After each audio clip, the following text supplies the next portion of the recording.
In the chaos of World War II, Switzerland stood untouched, a neutral island surrounded by Axis powers.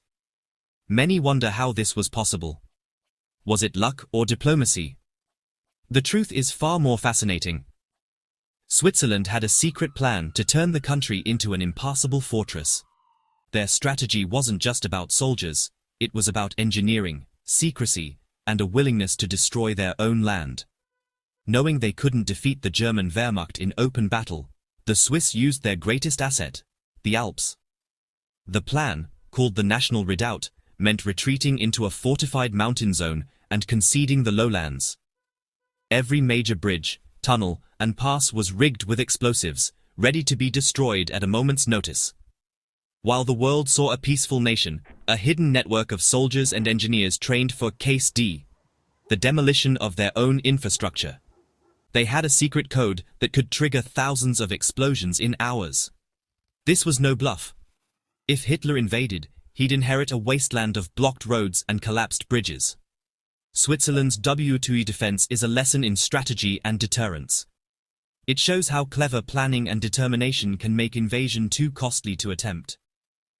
The demolition code was the ultimate insurance policy, a silent threat hanging over the Alpine passes. This is the story of that code, the people who guarded it, and the plan that kept Switzerland safe. The secret to Swiss survival was hidden in the mountains, ready to be unleashed if the worst happened. Swiss neutrality was centuries old, but Hitler's rise put it to the test. By 1940, after France fell, Switzerland was completely surrounded by Axis powers. German planners even drew up Operation Tannenbaum, an invasion plan targeting Switzerland's vital Alpine routes. The Swiss knew neutrality alone wouldn't protect them. They needed a credible military deterrent. The entire nation mobilized. Every able-bodied man joined the militia army, ready at a moment's notice. General Henri Guisan led a strategy that relied on using Switzerland's geography to its advantage. The National Redoubt plan aimed to make invasion so costly that Hitler would think twice. Diplomatically, Switzerland walked a tightrope, maintaining economic ties with Germany, while secretly preparing for scorched earth defense. The Swiss people lived with constant threat, uniting them in resolve. Their peaceful way of life was always at risk, but this shared peril forged national unity. The Redoubt strategy was more than military, it was a national project. Switzerland's survival depended on both diplomacy and the credible threat of self-destruction. The world saw neutrality. The Swiss prepared for war. Their readiness was the real reason their borders remained unbroken. The threat of turning their country into a fortress kept the invaders at bay. Switzerland's neutrality was protected by the will to fight for it. The National Redoubt was Switzerland's radical plan for survival.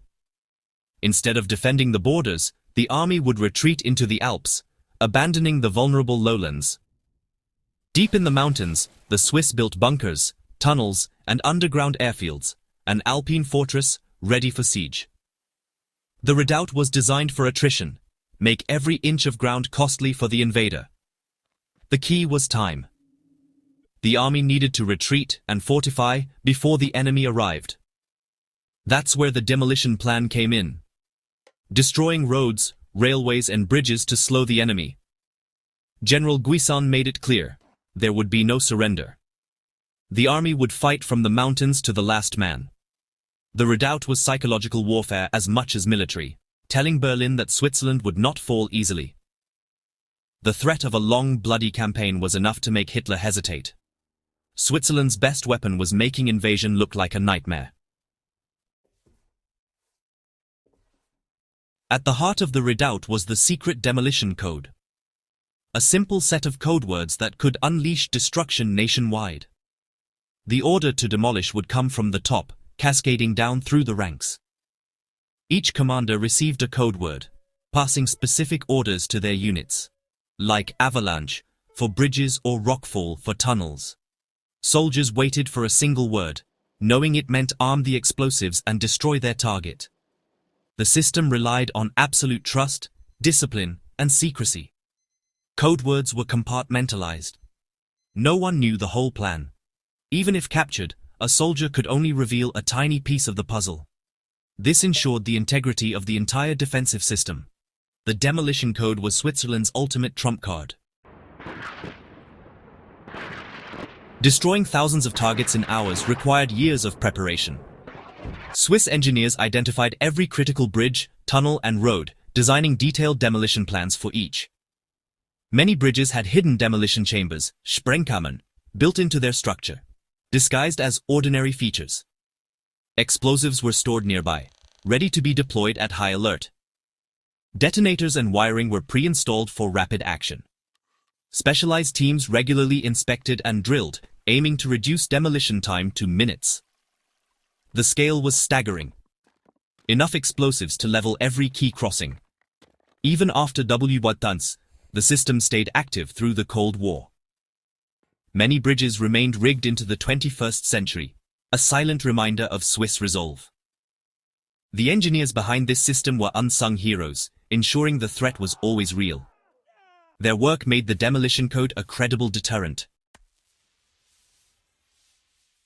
The demolition plan depended on the dedication of ordinary Swiss citizens, teachers, farmers, factory workers, serving as militia soldiers. These men trained in secret, ready to destroy their own homeland if ordered. The psychological burden was immense. They would sever communities and reshape the landscape. Fortress guards, selected for reliability and skill, patrolled and drilled constantly. Their motto: defend, then destroy. They were expected to hold out as long as possible, then execute the final demolition if overrun. Their actions were often secret, even from their families. These silent sentinels were the final link in Switzerland's chain of defense. Their sense of duty made the redoubt strategy credible. If the demolition code was activated, destruction would sweep across Switzerland in hours. The plan was to dismantle the entire transportation network in a coordinated operation. The master code word would spread from command bunkers to every bridge, tunnel, and pass. Teams would move fast, arming explosives, unspooling cables, and waiting for final confirmation. Major bridges over the Rhine would vanish, trapping invading forces. Railway tunnels would be sealed. Mountain passes blocked by landslides. The sequence of destruction was carefully planned to create chaos and isolate enemy units. The goal: shatter the momentum of invasion, turning blitzkrieg into a crawl. In a single day, Switzerland would throw itself back into the Dark Ages, by design. The domino effect of thousands of explosions would be the opening act of Switzerland's last stand. The invader would face a ruined landscape, not a conquered nation.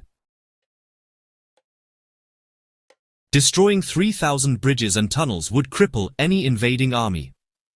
The German blitzkrieg relied on speed and logistics, both shattered by Swiss demolition. Tanks and trucks would be stranded before chasms, unable to advance. In the Alps, building new crossings would be nearly impossible. Swiss defenders would turn every river and pass into a deadly bottleneck. Without roads and railways, the enemy's heavy equipment would be useless. The invasion would grind to a halt, tying up German divisions needed elsewhere. The mountains became fortress walls, the destroyed bridges broken gates. The cost, in time, men, and resources, would be too high. Switzerland's geography, weaponized by demolition, was its greatest defense. Switzerland's secret demolition code is more than military history. It's a lesson in deterrence and preparation. The Swiss didn't threaten to attack. They threatened to make invasion a nightmare. Their total defense strategy united the nation, making every citizen part of the plan. Decades of planning and investment paid off when crisis came. They were ready. The redoubt's real power was in its credibility. The threat was enough. True security comes from resilience, ingenuity, and understanding your strengths. The explosives were never used, but their presence kept Switzerland safe. Sometimes, the willingness to destroy is the best way to preserve.